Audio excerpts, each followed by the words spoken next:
krig som pågår i området. Det finns det i alla länderna här, Turkiet, Irak och Iran framför allt.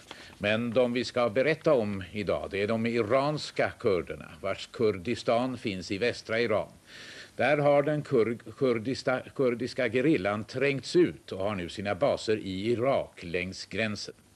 Rapports Bo Holmqvist har varit där och träffade bland andra en gerillachef som önskade sig många klappar till jul ur en vapenkatalog. För att föra krig behövs vapen och sådana är det aldrig någon brist på. Iran köper vapen av sina dödsfiender. Irak säljer krigsbyte från slagfälten tillbaks till Iran via mellanhänder. Och kurderna i krig med Ayatollah Khomeinis Iran sedan 7 år har aldrig haft några problem. A very large market in the Middle East in general and in our area too in Kurdistan because of the war between Iraq and Iran. So you can buy many things, especially what's important for us. You can buy very easily ammunitions. And they are not so expensive. But nothing is for free. There's a cost to everything. Of course, you have to pay. But you see, before the Iran or Iraqi war came to Kurdistan, it was really very expensive to find, for instance, a rocket for so-called RPG-7. It's cost in Europe $200. But now you can buy it for $5 in Kurdistan. Why is that? Because there are many people who are cooperating or collaborating with both of governments, Iraqi and Iranian. They are taking enough ammunitions, but they are not using it, and they are selling. Or sometimes some officers or some people who had some sympathy to us, they are giving us without asking any money. Men den kurdiska gerillan föredrar att hämta sina vapen hos motståndaren, det vill säga hos den Islamiska republikens armé, att vinna dem i strid. Det är naturligtvis inte gratis, men ändå på sitt sätt värt sitt pris. Kurderna hävdar att det under de senaste 7 årens strider gått 23 döda perser på varje död kurdgerilla.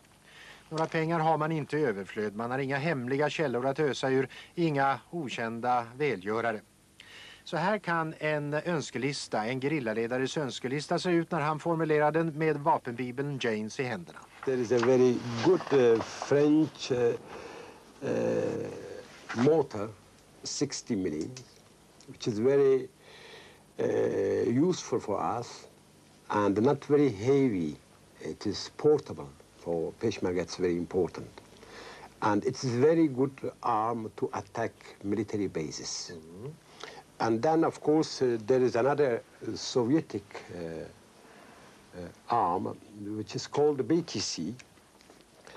And this one is very important against the helicopters and the planes, you see. And it's not heavy, it's about 5-6 kilos, so everybody can take it very easily. Then, of course, we need some other rifles. For instance, there is a rifle, still Soviet one, called Dragunov, which is very effective in the mountains.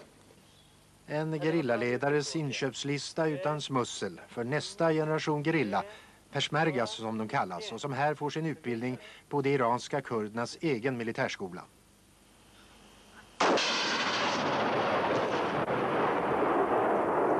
Peshmerga betyder alltså den som vandrar inför döden, och döden kommer ständigt att vara närvarande i det här unga männens och kvinnornas liv. 5000 Peshmerga har redan dött i den 7-åriga kampen för frihet. Hur många måste ytterligare dö innan den striden är över?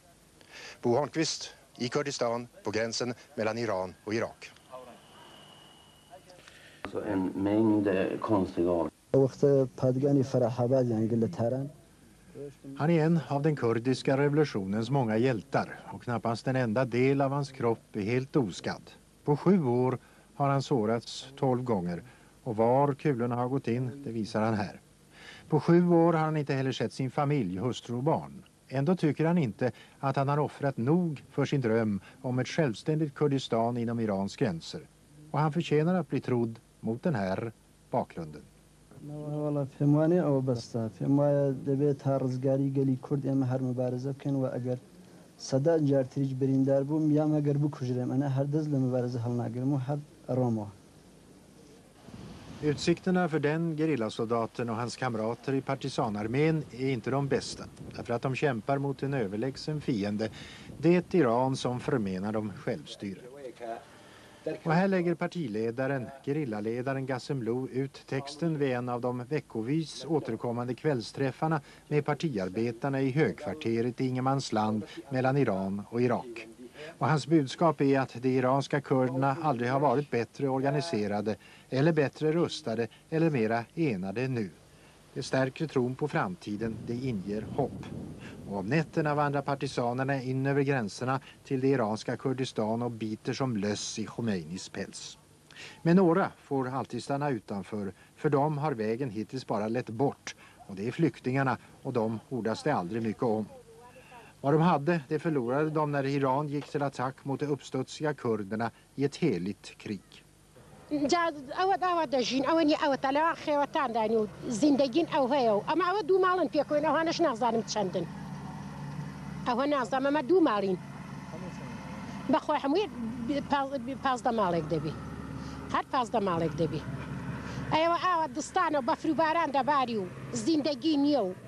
أو مش دبي رابيرين هتا بهارة كيو جاخو جاو حليش بهارة بياو فرحاني ديو خوش دبيو وعزكو هاوا والله جا بيستي بخود دزاني بيستي بتسهى تو عجبوني همشتاقين بيستي بيه قبل ببلانيو حزب ديمقراط بإمكاناتي دانيو نا بيخفني ونا أردن هي وروا أجا حزبكم جنبنا كهيس ما بناتو نجن مان ماو نمال مان ماو نخانو مان ماو همو رژیم خمینی سوتاندویتی و بطالانی بردو در بدری کردوینو بیا انتظاری چاکی و چاکی و در کتو لنا اگر جان من خوش با و در نرکوت انت فرقنا ولی تجورو نظر به اداره و به جان و به زندگی لاتون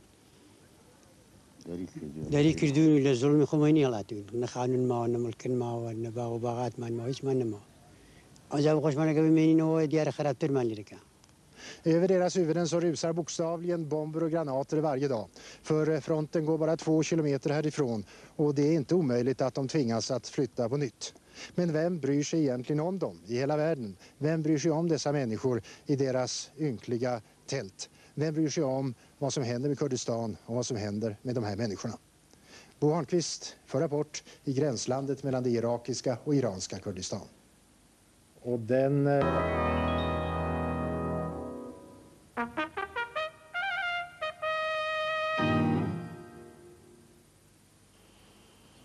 دنجی کردستانی ایرانا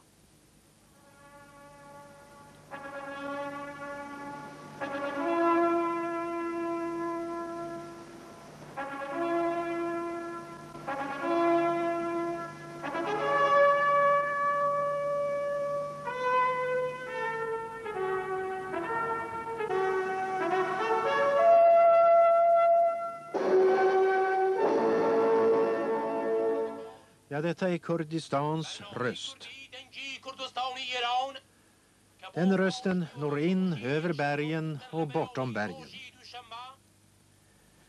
Den bär bud till gerillan men också till de 6 miljoner kurder som bor i det iranska Kurdistan och vars strävande är att få bestämmanderätt över sina egna liv och öden i ett självständigt Kurdistan men inom Irans gränser.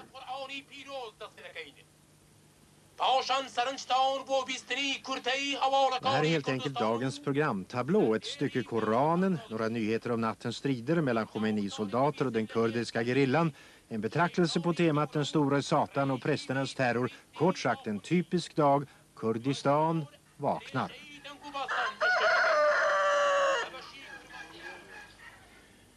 Den där musiken som ni hörde i början och som alltså utgör lyssningssignalen för Kurdistans röst för radion, den är hämtad i Gustav Mahlers 5:e symfoni, Dödsmarschen. Och om man så vill så är den högst påtaglig symbolik för peshmergas, som kurderna kallar sina gerillasoldater, betyder det som vandrar inför döden eller på dödens rand.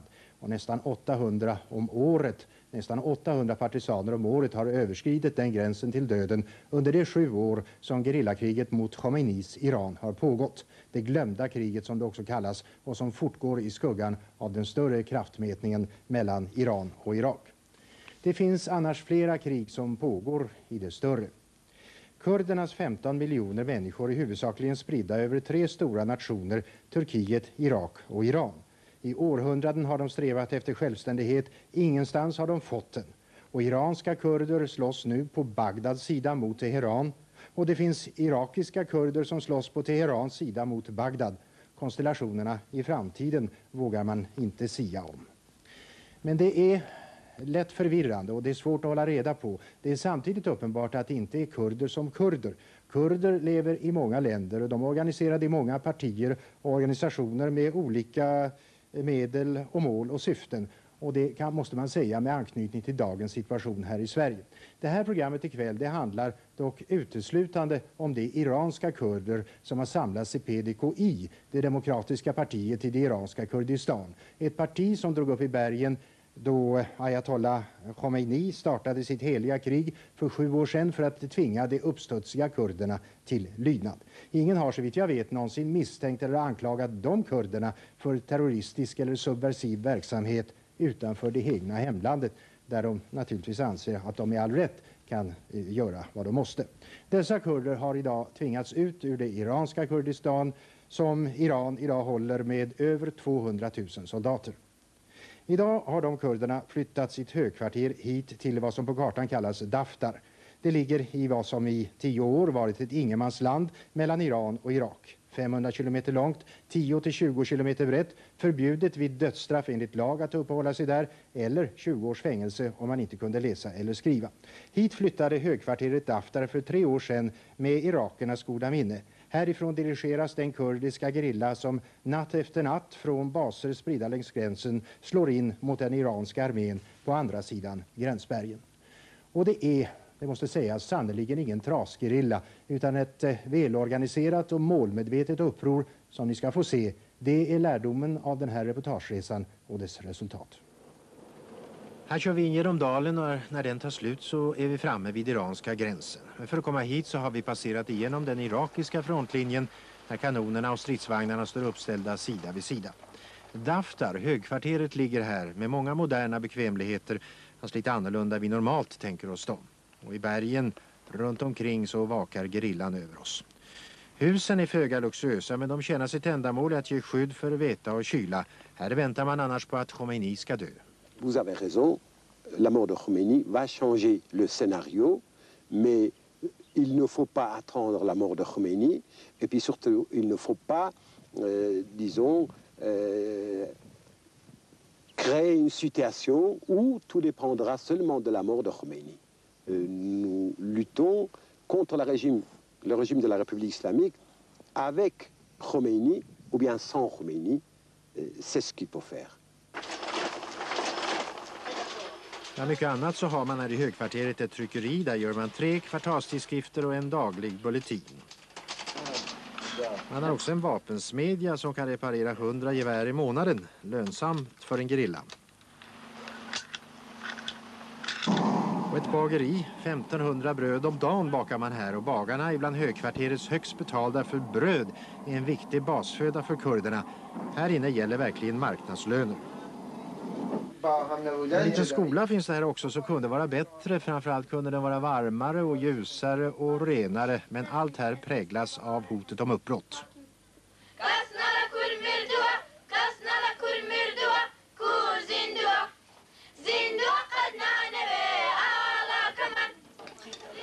Äter gör högkvarterets personal gemensamt varje dag till ackompanjemang av radiosändaren Kurdistans röst.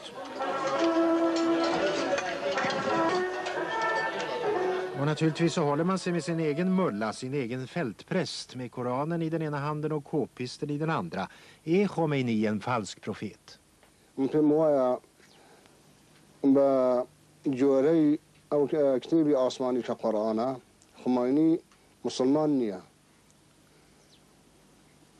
چونکی خمینی دژی صلح دژی هرچی مقدسات اسلاماتی پیشل کردووە و بە غیری خۆش کەسی دیکە بە مسلمان و بە ئینسان نازانێ بەڵێ ئەو قسەشە من لەخۆڕ ناڵم بە مەڕەکەوە دەیڵێم کە قورئان تەصریحی پێ دەکا ئینسانی زاڵم بە مسلمان ناخوێندرێتەوە بە دۆستی خۆڵا ناخوێندرێتەوە ئەمە ماوەستا دەستم داوەتە سلعی بۆیان دەست نەداوەتێ بۆ ژیان بۆیان دەست داوەتێکە بژرێندا ڕێی کوردستاندا ڕێی ئازادی کوردستاندا ئەمە بۆیان دەست داوەتە سلعی شخصێکی وەکی توپی بۆش دەداوەتە Oui, moi je manipule toujours ces trucs plus ou moins bidons, sans gants.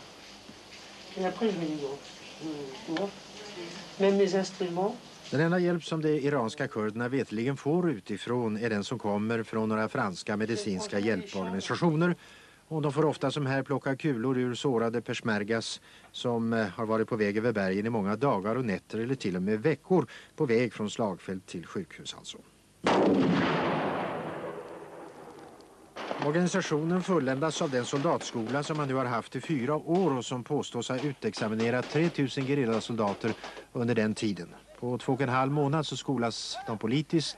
De lär sig läsa och skriva hjälpligt om man inte redan kan det. Och de lär sig gerillakrigets grunder i realistiska övningar, för realistiska ibland. Här finns bara skarpa, inga lösa skott.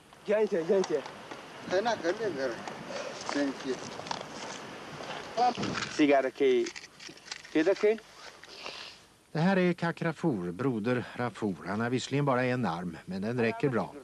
I Iran så har man satt ett högt pris på hans huvud för han påstås ha åtminstone 300 förstörda fordon och nästan 2000 döda soldater på sitt samvete eller sin meritlista, vilket man nu vill. Andra lärare här är gamla yrkessoldater ur shahens armé. Men Kakrafour har lärt sig sitt på egen hand, en kvalificerad instruktör för den här kullen av nya unga peshmergas. لشونه كلق لوي ورده جرين لكاتك دا كبمانه مثلا وحشت باينه دجمني حمله دكين هالي بوي بو حمله بو سنجراتي دجمن كوندي لوليش خميتي دكينو بوليتا كشمان بزماني مشخص تنزيل دكين ديريدنين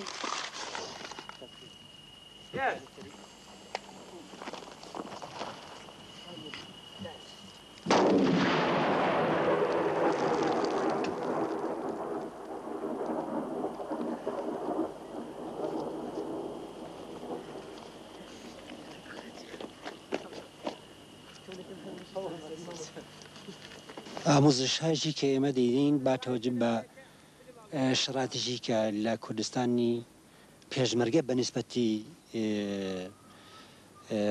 هێزەکانی ڕژیم هەیەە دوێتی پێشێ مەسەڵەن ئێمە لە ڕاستیدا ڕژیم لە زۆربەی دیهاتەکانی ئێمەدا پاگان داناوە پێشبەرگەیمە بەشی هەرامدەی لە حاڵی مەخفیدایە بە شێوەیەکی یعنی لاقەتدا وەک پارتیزانەشی واقعی لە هەموو جێگایەکی هەیە بەڵام لە هیچ جێگایکی دیار نییە و هەر ئەو وەزیێتە بۆتە باعیسیەوەی کە پێشمەرگەی حزبی دیموکراتی و چەند زەمان و مەکانی بە تاوانادە اختیاردایە و لە هەر شوێنێکی بە قازانج و بە مەسلحەتی بێ لەوێ شەڕەکە دەکا و لاقەتدا ڕژیمی خومەینی ناتوانێت شەڕ بەسەر پێشمەرگەی مەدا تەحمیل کە. Il est probable que l'année prochaine, quand nous allons recommencer nos opérations militaires contre le régime de Khomeini, depuis le printemps, si on réalise, si on voit que le régime est encore plus faible, alors peut-être nous allons commencer à libérer des territoires, et pour de bon, mais cela dépendra certainement de beaucoup de facteurs.